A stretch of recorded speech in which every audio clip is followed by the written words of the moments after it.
ऋषी या दोन्ही उपाध्या आजच्या काळात सार्थ आणि यशस्वी करून दाखवणार हे व्यक्तिमत्व म्हणजे आपला लोकराजा राजर्षी शाहू महाराज। विद्यार्थी मित्रांनो, ज्याप्रमाणे आपलं हिंदवी स्वराज्य होतं की ज्या स्वराज्याची कुलदेवी माँ तुळजाभवानी आणि छत्रपती शिवाजी महाराज या जोडीनं त्या अधिष्ठानाला मान्य म्हणून स्वराज्य निर्माण केलं, स्थापन केलं आणि त्या स्वराज्यानं प्रत्येक रयतेतील कणाकणाला सुखी केलं। तोच वारसा वसा ते संस्कार मूल्य तेच कर्तृत्वाचं डीएनए घेऊन आलेलं हे महान असणारं व्यक्तिमत्व म्हणजेच लोकराजा राजर्षी शाहू महाराज।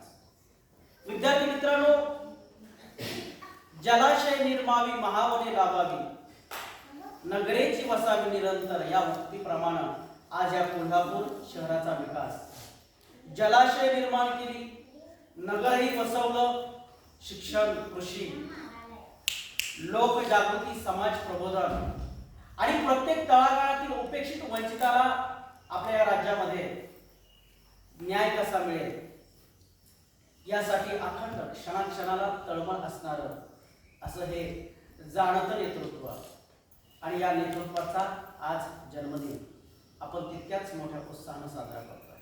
विद्यार्थी मित्रांनो, जे खरंच काम करायला पाहिजे आणि ज्या घटकांसाठी ते काम करायला पाहिजे हे अचूक ओळखणारं पहिलं व्यक्तिमत्व म्हणजे राजर्षी शाहू महाराज। खरं तर या कोल्हापूरची जी मूळ अधिष्ठात्री देवता आहे अंबाबाई श्री महालक्ष्मी आणि त्यांच्या कृपाशीर्वादानं या राजाला जी काही राजगादी मिळालेली होती त्या राजगादीचा यथोचित सन्मान करत तिचं महात्म्य, तिचं वैशिष्ट्य अबाधित ठेवत तिची कीर्ती संपूर्ण चराचरात पसरवण्याचं काम या लोकराजाने केलं आणि प्रत्येक समाजाच्या उपेक्षित वंचिताच्या न्याय मागणीसाठी स्वतःच्या राजपदाचा देखील मी त्याग करील जर माझी रयत याचा पहिली शिकून झाली तर। शिक्षण मोफत केलं आणि मोफत सुद्धा न घेणाऱ्याला दंड ठेवणारा असा हा जाणता राजा। आज आपण या लोकराजाची जयंती जी साजरी करतोय त्या कार्याला आपण पुनर्जागृत करत आहोत।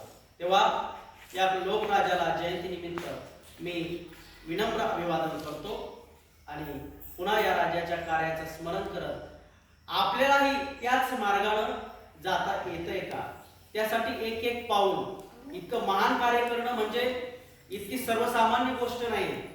खरं तर भगवद्गीतेतील जो काही कर्मण्येवाधिकारस्य मा फलेषु कदाचन हा कर्मयोग जो आहे त्या कर्मयोगाचं आजच्या काळातच नाही तर तिथपासून इथपर्यंतच आजपर्यंतच सर्वोत्तम मूर्तिमंत उदाहरण प्रॅक्टिकल जे अंमलबजावणी आहे ती लोकराजा राजर्षी शाहू महाराजांच्या जीवनाकडे त्यांच्या जीवन कार्याकडे आपण बघितल्यानंतर आपल्याला जाणवतं की खरा कर्मयोगी कसा असावा, खरे कर्मयोगी आणि त्याप्रमाणे आचरण करणारा हा द्रष्टा अगदी दूरदृष्टीचा आपला राजा आणि या राजाला आज आपण या ठिकाणी वंदन करत आहोत। धन्यवाद।